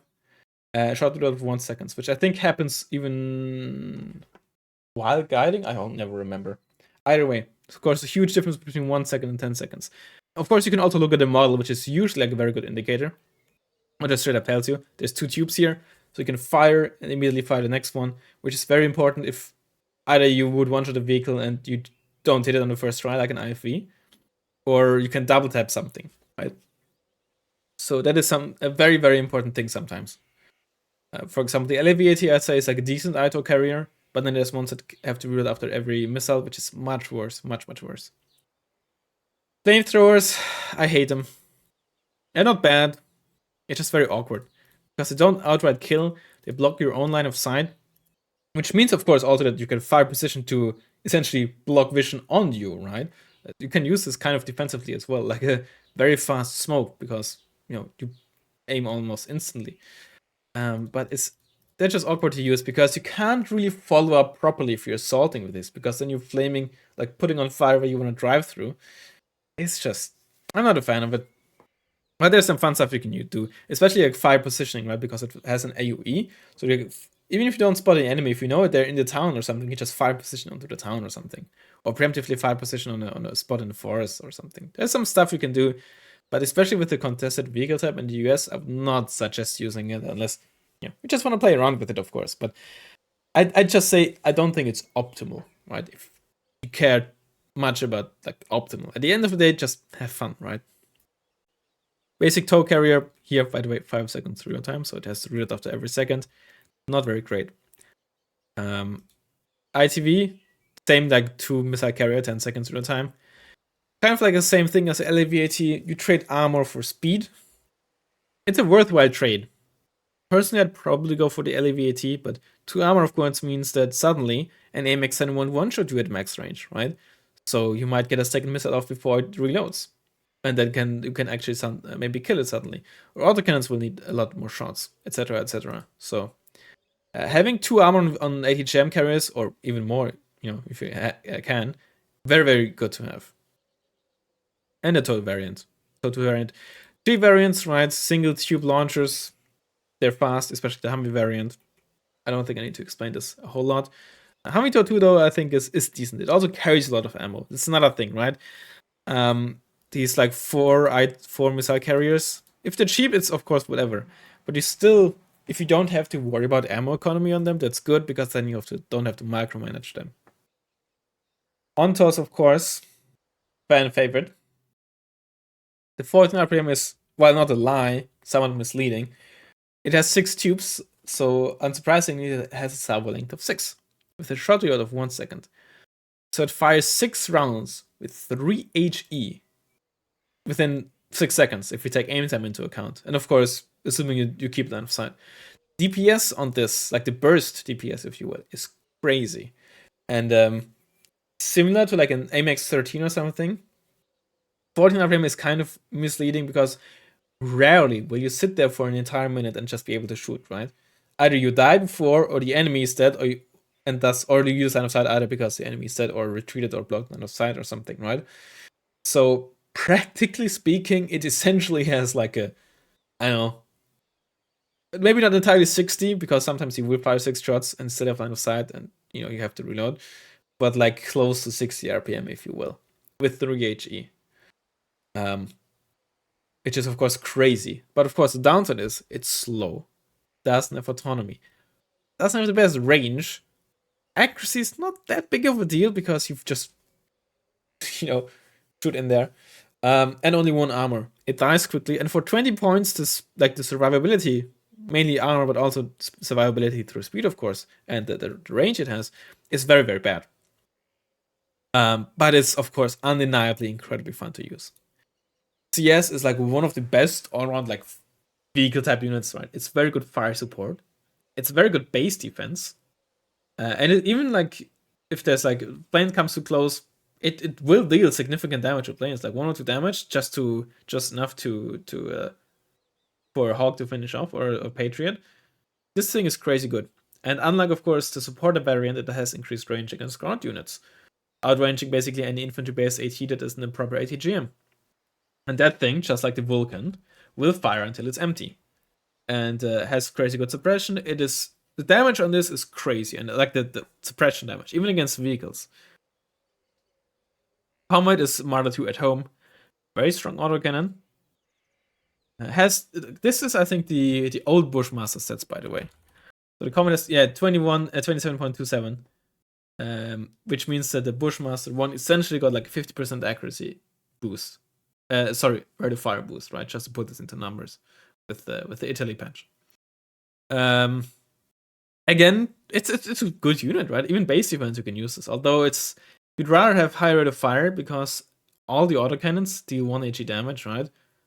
So the higher caliber doesn't really help too much against helicopters, which is what base defense is also important for. Not that great for base defense. It's okay, but not that great. It's fine. Just hard to justify, in my opinion, because it still dies relatively quickly to like enemy IFVs, and for the same price, many other decks go like infantry plus IFV. Sure, the IFV is weaker than the combat, but you also get infantry on top that can just sponge for the IFV, like briefly get out of line of sight with the IFV, show the infantry, have the combat shoot at that, and then go back into range with the IFV to kill the combat. Yeah. If this was an IFV, it would be much better, but yeah. CEV, basically a better aviary, although you pay 5 points more. Better because it has 1 more armor, also better speed. It's still very slow, but just like the Ontas, of course, if you can use it, boy, is it fun. The V150s, I'm not a fan of the 76mm, like heat, low accuracy, low range, 2 HE. I think that's the same gun as on the Saladin and the Sonderwagen 3, right? And a few other vehicles. Like, is this the British? Is it even a British gun, maybe even? Or did the Brits use it from the Americans? I don't know. The 190mm is kind of okay, right? 2 armor still, of course. Better range, much better accuracy, kinetic, 3 HE. But still, especially with no stabilizer and only 8 AP, you're probably better off just using the LAV. Again, you lose the armor. But autocannons are just very good to have. It's a good autocannon. Very fast. Yeah. But usually, if you go for something, you go for this. Plus, of course, in mechanized, you still get this, and you get 2 extra vet steps. Helicopters. Oh boy, this is gonna be 1.5 hours, huh? Helicopters. This is actually kind of an okay helicopter. Just a helicopter if you need to have something to just deal with, like some IFV or something that snuck through, right? You have to tow to deal out like a chunk of damage and the autocannon to finish it off, because autocannon sometimes isn't enough. Especially like an autocannon IFV in a forest, ambushing your Cobra. Cobra is only 6 HP, right? Can be okay for that. Super Cobra with the seed, kind of a meme. You can do some fun stuff, right? Especially if you know the map beforehand, and you know there's like a lot of open area. You can't just have it hover there, and if you know your opponent doesn't have something like Crotals, like no like really long range anti-helicopter AA, You can just have it sit there and be like a threat, and the opponent might not be able to just properly deal with it unless they assault themselves, which maybe you can just bait them into it with this. But especially with 6HE, hard to use. And unlike the KA-52, it doesn't have like the optics or stealth, which further help the KA-52's survivability. But of course, you have the TOW too, right? So if your opponent tries to bait you with like a Gapper and just tries to get in range with the Stingers, you can just use the TOW 2 and fly away and kill it that way. So that's some fun stuff you can do. Never use this in my opinion, right? Yes, it is kind of similar to the Recon Cobra for 10 points less. Same rockets, and of course same chassis, but you don't get the optics. But the minigun is useless. It's just straight up useless. It does nothing to vehicles, like literally nothing, unless they have 0 armor. I think, can you shoot at it with 1 armor? I don't remember. Definitely not 2. But still, it has horrible DPS. The rate of fire here is kind of a lie, right?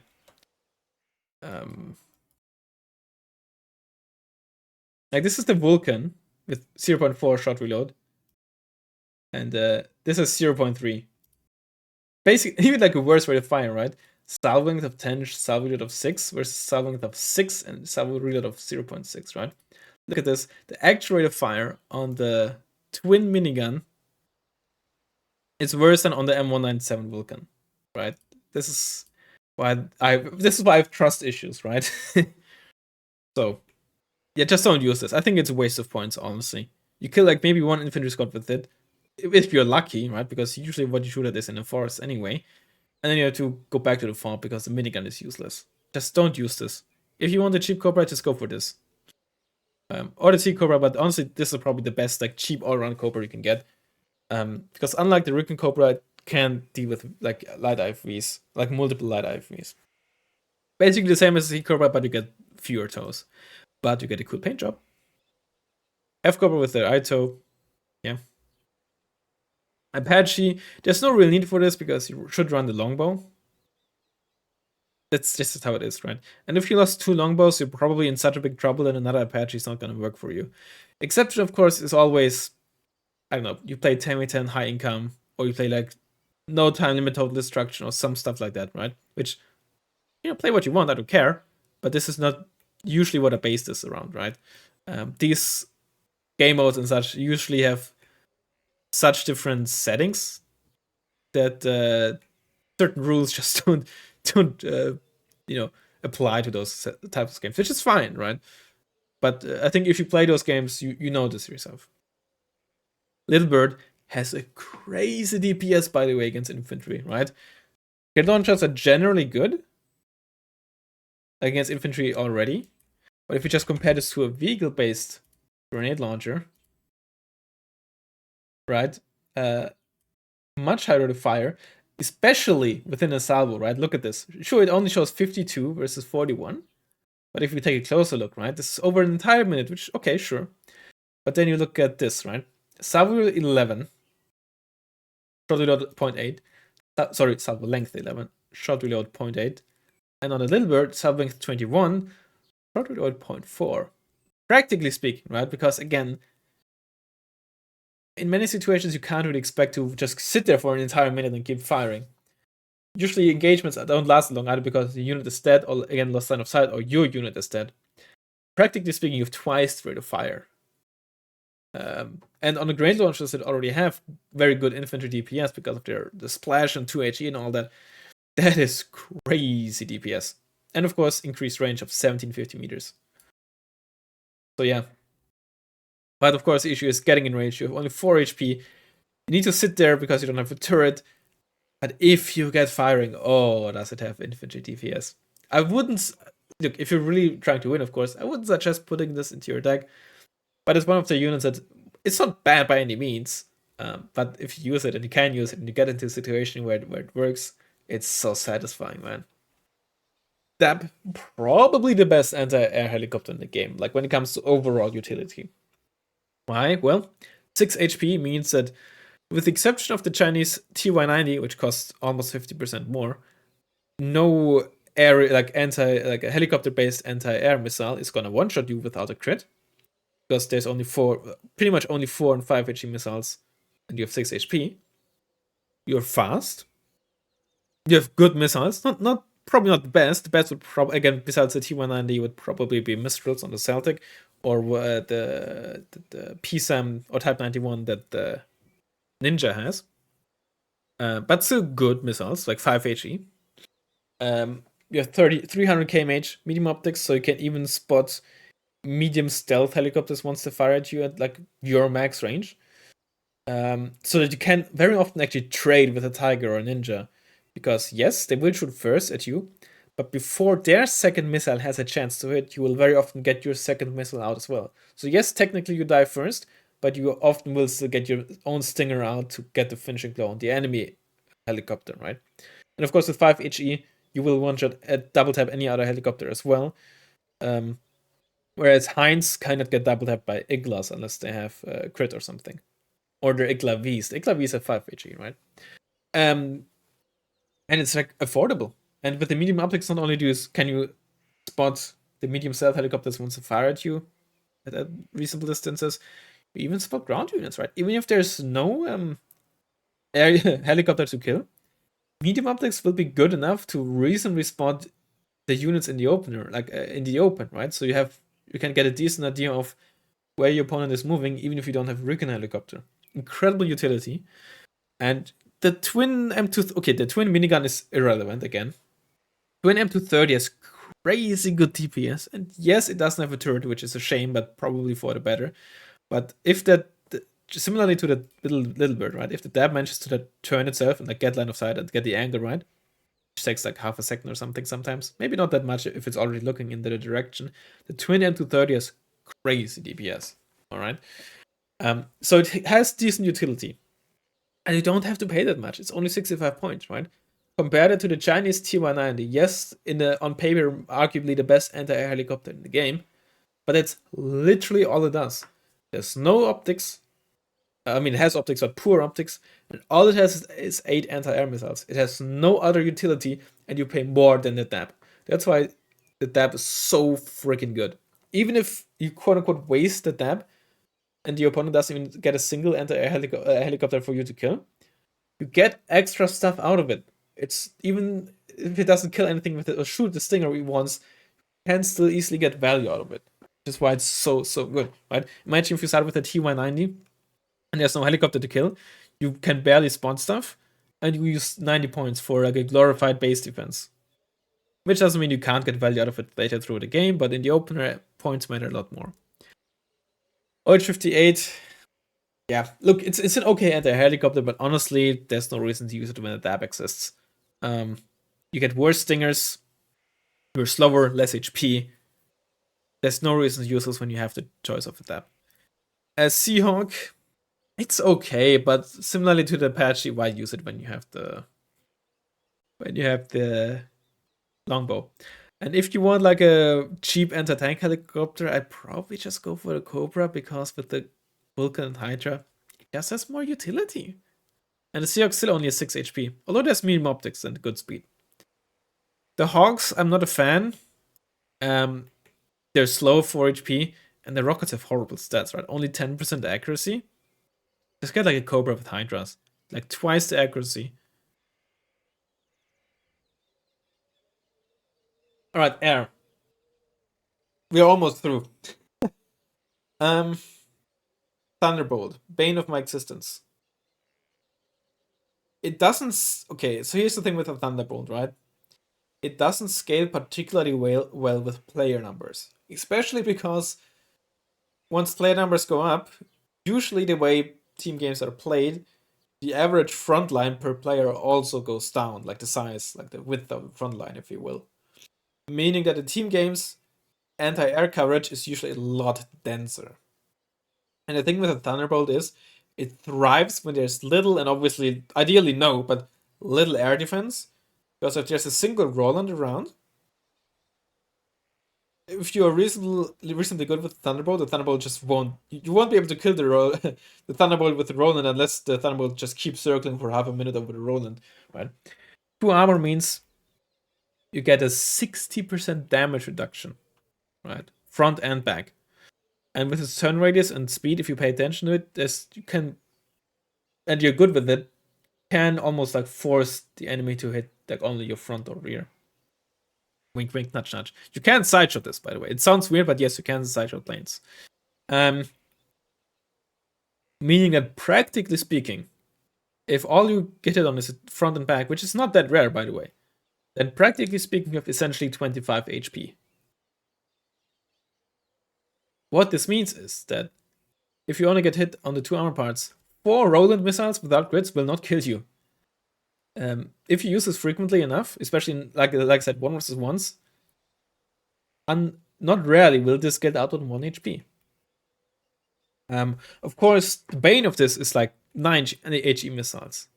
Not only do they deal a lot more damage, but they stun it instantly. And this is one of the situations where, yes, 9 HE missiles will need 2 shots to kill 10 HP planes, but against this, the extra HE matters a lot more than it usually does. But that is why, you know, it can be so strong, especially on like bigger 1 versus 1 maps. Even though it's slower, where you might think, oh, it's worse, it's actually much better, because then usually AA is a lot. Like either on one side, it's just basically no AA other than the manpad, in which case the Thunderbolt just doesn't care about it practically. Or there's maybe even no AA, or it's just like maybe your opponent has 3 Rollins, but on each part of the map, only one can ever shoot at your Thunderbolt or something like that. And with 3 salvos on the Mavericks and the Avenger, they can just melt anything on the ground, really. Especially if you can manage to spot the AA, you just snipe the AA, tank the hit, and then just kill everything else, right? Similarly to the SC25T. And you have ECM on top of that, right? 20% isn't a lot, but it's something. So yeah, Thunderbolt just crazy good, but again, it doesn't scale well into like bigger team games, unless it's maybe a tactical, but I'm not an expert on that. Skyhawk, it's bad. Similarly with artillery, right? Low HE bombs have a low radius damage, right? The difference between 10 and 15 is reasonable, but the difference between 15 and 20 HE is huge, right? The higher you go with HE, because it basically scales, or like the way you implemented it, they kind of scale with like HE, right? The bigger the radius, and the bigger the radius, like the area doesn't scale linearly with your radius, right? It's squared or whatever. So each additional HE essentially is more important than the step before, so to speak, right? So the difference between 18 and 19 is bigger than the difference between 9 and 10. That's what I'm trying to say. So many low HE bombs is much worse than fewer big HE bombs. Right? On paper, this has more HE than a J7H with a 20 HE bomb, but this J7H with the single 20 HE bomb is just so much better, even if you ignore the speed and such. Skyhawk, I think this used to be meta in Air and Battle. I mean, on paper it can like snipe like cheap AA pieces, but it's pretty slow, so it's awkward to use. Intruder, like I said, many low HE bombs isn't very good. You can meme around with this because it has 40% accuracy. So you can right click on tanks, and they will home in a bit. But practically it's like not really worth doing. Corsair is relatively slow with only 2 napalm bombs. If it had like 6 bombs of them, or even 8, I think this would be okay. 30% ECM is pretty good. 25 kmh isn't great, but acceptable. But two small napalm bombs, right? They're smaller than the Red 4 counterparts, and they're also floating. It's a shame, but no. A Harrier, it's slow, no ECM.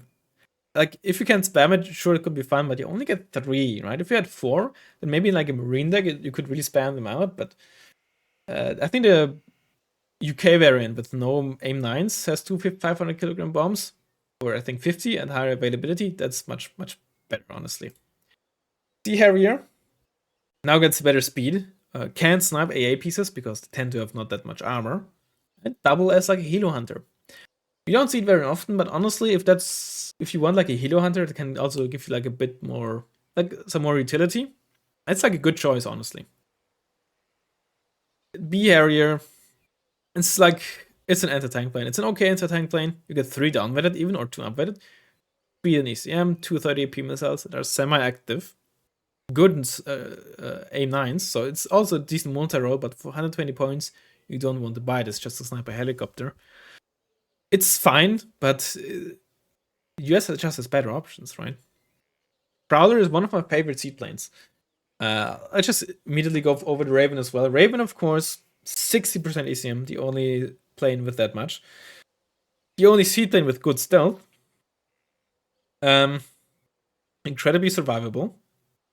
Good time over target as well. Very good seed missiles, of course. Slightly better than the one on the Prowler. The Prowler, but of course, is 2 per card.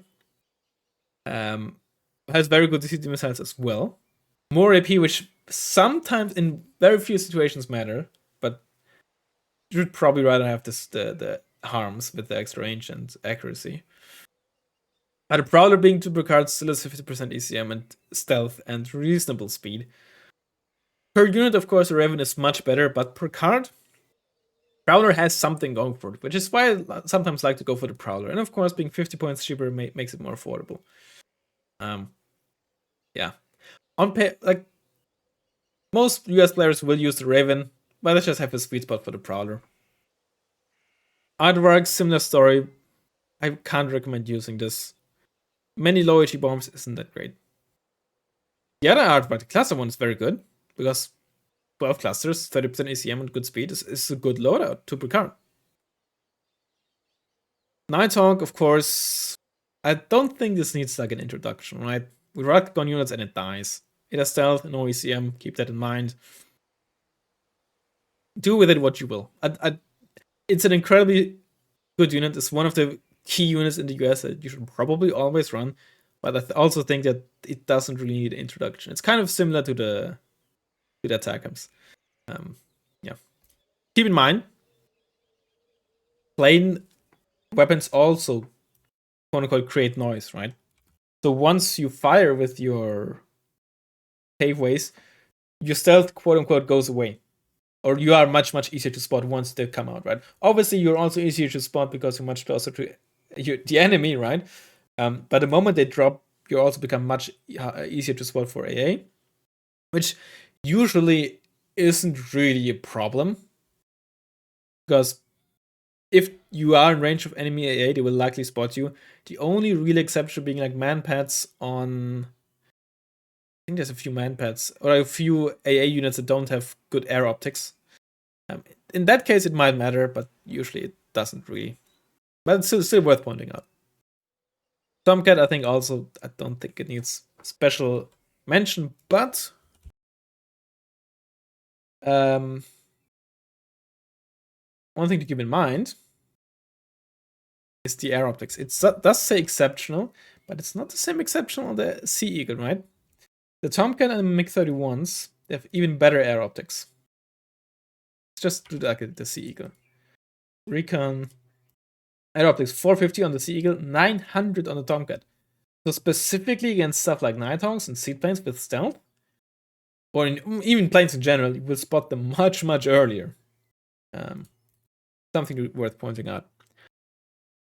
A Eagle is like a good, affordable, like all-around ASF, right? If you want like a cheap but still very capable ASF, to upgrade it, A Eagle, worth using. If you run a 2 ASF card setup, this is probably like a common thing to do. Sea Eagle and A Eagle. D Eagle is a great bomber. Major downside, of course, being 1 per card. Good survivability, good payload, good multi-role capabilities. Very good multi-role capabilities even, because it comes on elite. But 1 per card. Fortunately, I think 2 per card it would be busted. Yeah. Can be very powerful, but it can also be very like tough pill to swallow if you lose it, right?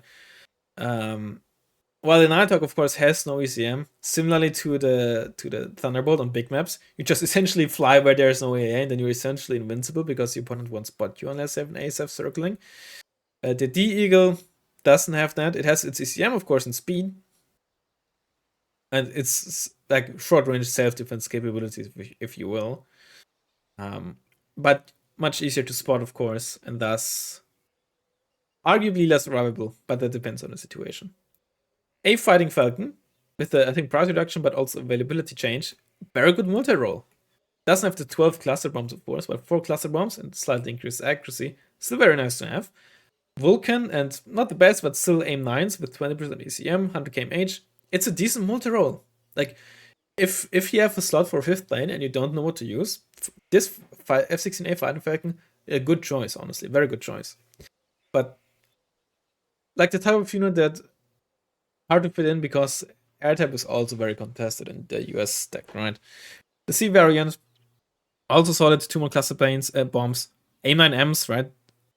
Very good short range missiles, better ECM, but it's super card, right? But also a solid option for like a 5th plane card.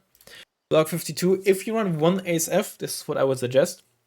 It comes at hardened, so increases accuracy. Obviously not veteran or elite, but it has AIM-120 AMRAAMs, which are fire and forget, which is very good. Unlike the F-15A, which has semi-active missiles. And it comes to per card with 40% ECM. Like, on a per card basis, maybe the only other ASF that I'd argue is on better is the KWS, which is probably the best single ASF card in the game. This arguably, in my eyes, might be the second best. There's of course also an argument for the Barak 2, which is 70% accuracy, but only has 2 fire and forget medium range missiles, right? And 3 is like the sweet spot against like single planes, which is what the KWS has. And the KWS, of course, comes on veteran.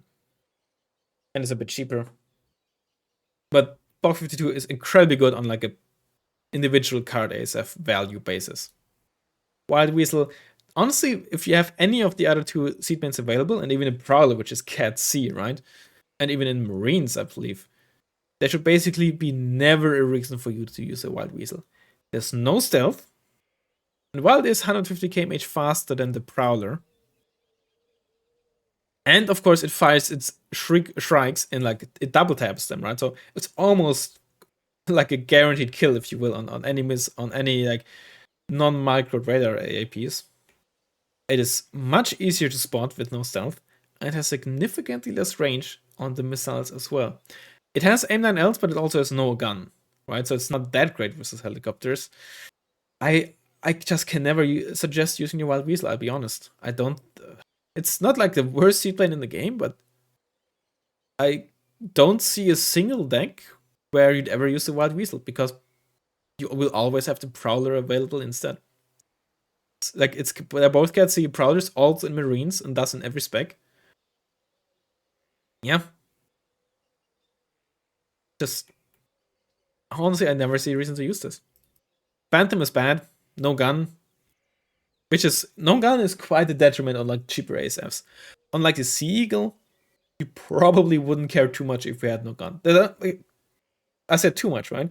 By no means is the Vulcan useless on something like a Sea Eagle or any ASF, really. Especially if it's a Vulcan, which is basically the best gun you can have. But it becomes even more important on these cheap ASFs because usually you run them in numbers, and because of the worse missiles, they usually actually end up getting quite close. And you use them a lot more for like multi-role to hunt planes. Helicopters. Guns start to become quite important. F4S Phantom 2. Probably the best napalm plane, like pure napalm plane in the game. Arguably, depending on who you ask, the only good one, which is a shame. The problem with napalm planes is they all have like either horrible payloads or just horrible plane stats. Many people sometimes say, oh, napalm is useless. It's not entirely correct. The problem is just they have horrible loadouts. Like most napalm planes either have like 2 bombs, and then on top of that, they often have like horrible ECM and speed. The F4S Phantom is pretty much the only napalm plane that has a good amount of bombs. I don't know why. Oh, the other ones are down there. I was about to say, I only see 2. The only napalm plane that has good amount of bombs, decent ECM, and speed. There's the Polished 2.7 that also carries 8, I think, and bigger ones, but it's only 750 kmh, and there's no ECM. There's the Mirage 3C or whatever, used by France, that has, I think, 6 bombs. It's either 900 or 1000 kmh, but has no ECM. This is the only airplane that has all of it, which is a shame. Arguably. Probably. I don't think that napalm usage is like cancerous or anything. It's like if okay, 20HE one was maybe like a bad example, right? But if, let's say, cluster planes, right? Artwork very good. F16A block 5. Let's say if every cluster plane only like had, if this loadout was only on like a base Harrier with 600 kmh and 0% ECM, would also be much worse. Or if the only high ECM cluster planes would have 2 cluster bombs, yes, you'd also see a lot less lot less of them. Although then again, the Jaguar GR1 for 60 points is actually quite good and used to be really good when it was higher availability. Different story though. That is really the shame. That's a very good napalm plane, worth using. M15A is okay. Since they changed the salvo reload on the where is it? There it is. Maverick. You used to have a shot reload. No, salvo reload of like an entire second or something, which meant that it had really trouble getting a second missile off in like one run. It's much better now. It's still, of course, semi-active. Only 40% ECM compared to the 30 compared to the 40 on the Sea Hornet. The Sea Hornet also carries 4 missiles. They're fine for forget. It has A-man M's as opposed to L, and they have the same availability, right? One of the best like pure anti-tank planes in the game, even though it's not even pure, right? It's one of the best. It's just you really see it rarely because just see the Nighthawk and the Thunderbolt and sometimes the Aardvark. It's such a good plane that you see rarely. Again, just because better options are, quote unquote, better options are available. If you, in the team games, probably a better choice than a Thunderbolt, I'd argue. Like in bigger team games at the very least. Yeah, just a very good plane. And many decks would kill for this. Alright. Sorry, I just had to stretch there. Almost 2 hours, I'm sorry. Let's just I'll just briefly build like a rough 1-versus-1 deck. How I'd build it now, maybe. So I'd use this. You can even use 2 cards, honestly. I probably would go for something like I'm not sure if I want Stingers. I definitely want some Bradley spam. Honestly, you could go for something like this. Artillery. Okay, I will for 1-versus-1. I would probably upvet my Patriot. Given that I have no non-radar, I like to use Stingers. Mortar. Heavy RT. Let's go for the Paladin, the classic. Go for something like this, maybe. That, of course. Probably an LAV Scout. CS is a must. Dab is a must. For me, at least. Like the Block 52. Thunderbolt for 1-versus-1. And like, okay, so this is like what all that you quote unquote really need to go for 2 ASFs. In this case, I will go for the D-Eagle. And I still have 6 activation points left because I didn't fill this out. Can also go for the Hemd instead. 2 extra activation points. Let's go for... We'll also just go for the LAV here, and then we can use like a M3A2 here. Right. This is, for example, an example, quick put together US deck you could use. Again, you could focus more on Marines here, because I will struggle in town fights in this deck. So I could go for... I could forego the Bradleys entirely and go for something like this. Here you could also, of course, use the Super M60. Or if you want to feel spicy, you could remove this and go for the MPT 70. But I think this is like a very rough, pretty like basic, if you will, variant of a US deck. I'm not. This is not like. Oh, I'm sorry. I'm not arguing that this is necessarily the best, but this is just a very capable US variant, right? All right. If you're still here with me, hope you enjoyed it. It's almost twice as long as I expected it to be. Hope you enjoyed it. if you're if you're watching this on a second monitor, honestly, if generally if you do that, if I'm like second monitor content for you, that is like the most the nicest thing anyone could ever say to me, the biggest compliment you could give me, generally speaking. if you're using me to fall asleep, maybe even better. And yeah, hope you enjoyed it, and I'll hopefully see you in the next one. Bye bye.